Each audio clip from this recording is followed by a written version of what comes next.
A little bit of a brain video. It's a walk and talk, beautiful day. Yeah, I just can't resist.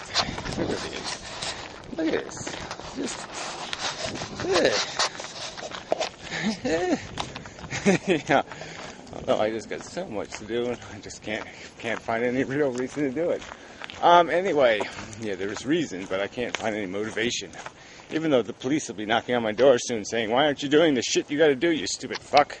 And I'll just be like, I don't know. I just don't feel like it.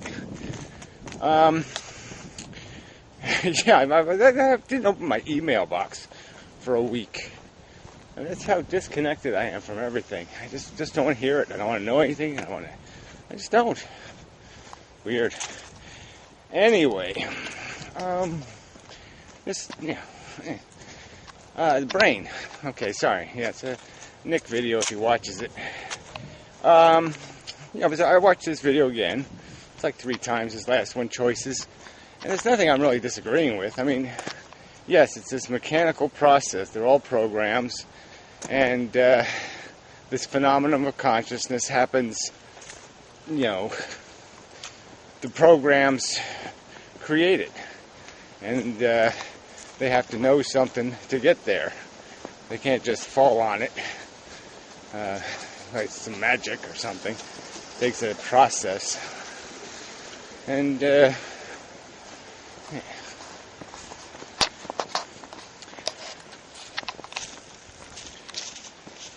people and such. It takes a process. And so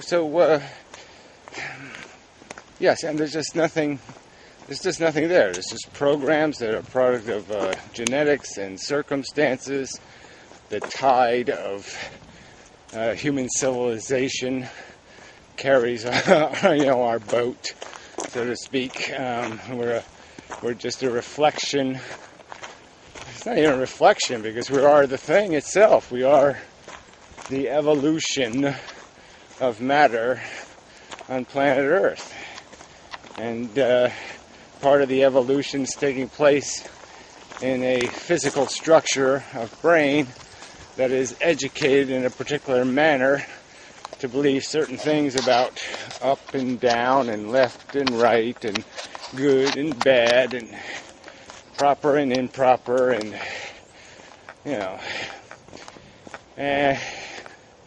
there's a tendency in that knowledge to sort of recognize some of this conversation in terms of recognizing that all we are is programmed psychology, a programmed dependency, programmed need to keep running the game, to move forward through the evolution of the matter's transition from yesterday to tomorrow.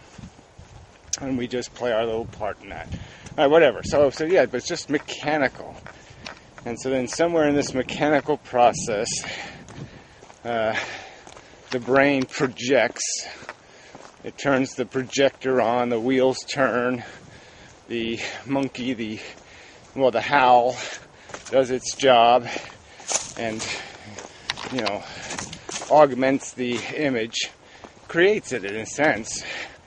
I mean, part of the argument here, too, is like our senses aren't really, they are very reflective of what's happening in the world. I mean, they're very coherent to what's happening. But our brain does create it.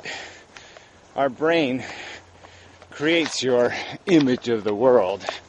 It is just it fills in the blanks, it fills in stuff, it puts stuff in. So it's not exactly a thing of itself. It's part of the projection of the imagination, the illusion that we're living in. I mean, my view through my eyes is an illusion. What I hear is an illusion. It's an accurate representation of reality, but still in its creation, an illusion created, manifested in my brain. My brain isn't a magnifying glass. I mean, the eyes aren't, there's nothing behind them but brain to resolve images. It's not a piece of film. There's a mechanical process to a piece of film capturing an image? What's the mechanical process of our consciousness capturing images? I can obviously kill a person, let's say, and their eyes are still, leave their eyes open. Their eyes are still capturing light. The optic's probably still going through the optic nerve, even though they're brain dead. Lots of these mechanical processes are still working, but the consciousness is off, so the image is off. There's no image being projected anywhere, because there's no consciousness to project it on. So consciousness has to be seen as something the players, the programming, the structure creates. And it's sort of fundamental, though, to the process, because it's the conduit between the lizard, the ape, and the human. The human, the ape, and the lizard, the howl. There is no howl without that place for all three of them to interact, to touch each other, to affect each other. And there's just no, they all three understand, no, wrong word. They're all reactive to the consciousness.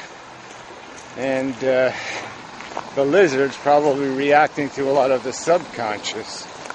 So not everything has to come in consciously. But there's very little probably that the human is interacting with that isn't conscious. I don't know. It depends on what we call that program. It depends on what we... well, again, we're using metaphors. So metaphors should be a little short. Because we could just go back to, one brain with a bunch of programs again. And just, some of them are old programs, some of them are new programs. And just leave it at that.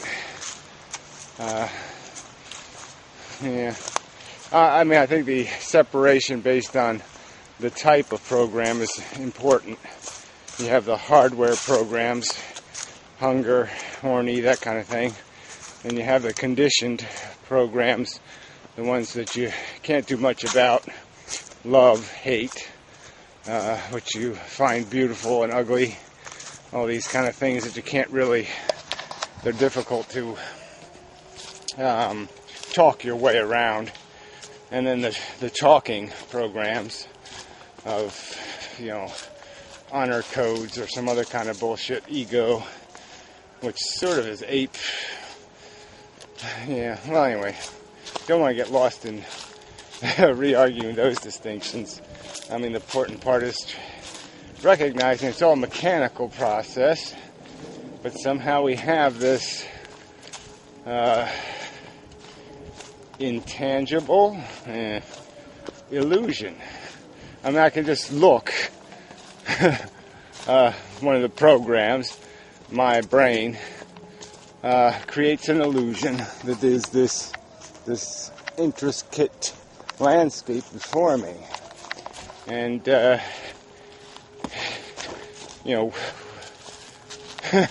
it's somewhere because I'm interacting with it. So it's in my brain somewhere is this thing here. And it has this, I can feel the breeze. My eyes can, are being winced at the brightness of the sun. And, and it's all inside a brain, but it's somewhere in there that this is taking place. And it just has...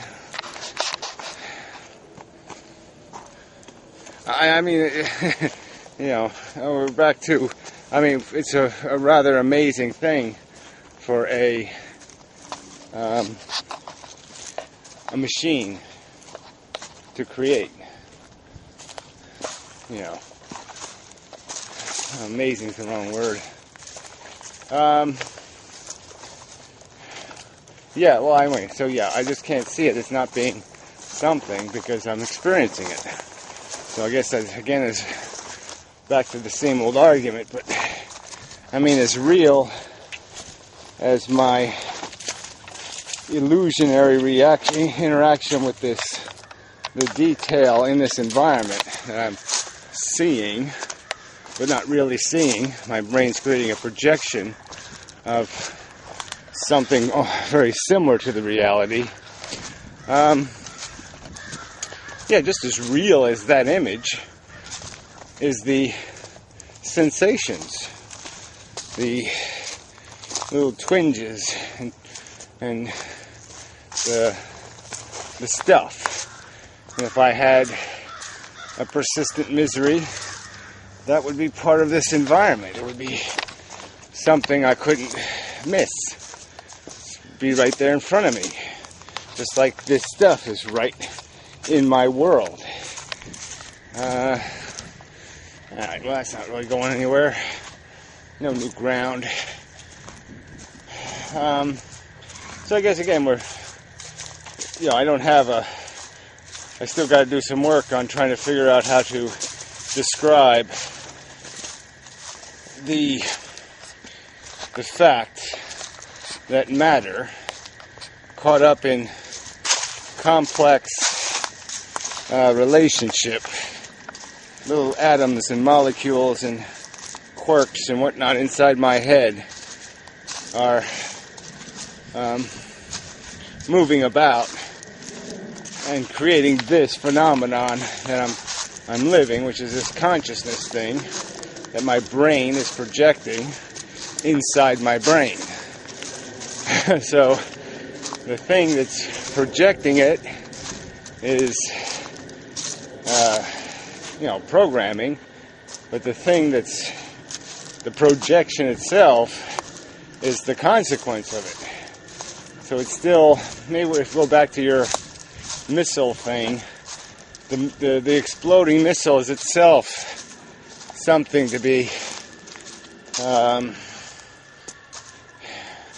you gotta be kind of careful not to dismiss it too simply. But that's the thing we're trying to explain.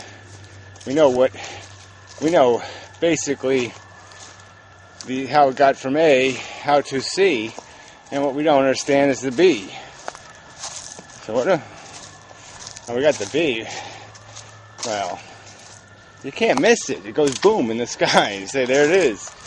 It's here. Alright. Oh, whose house is on fire? Fuck. It's not mine. Yay!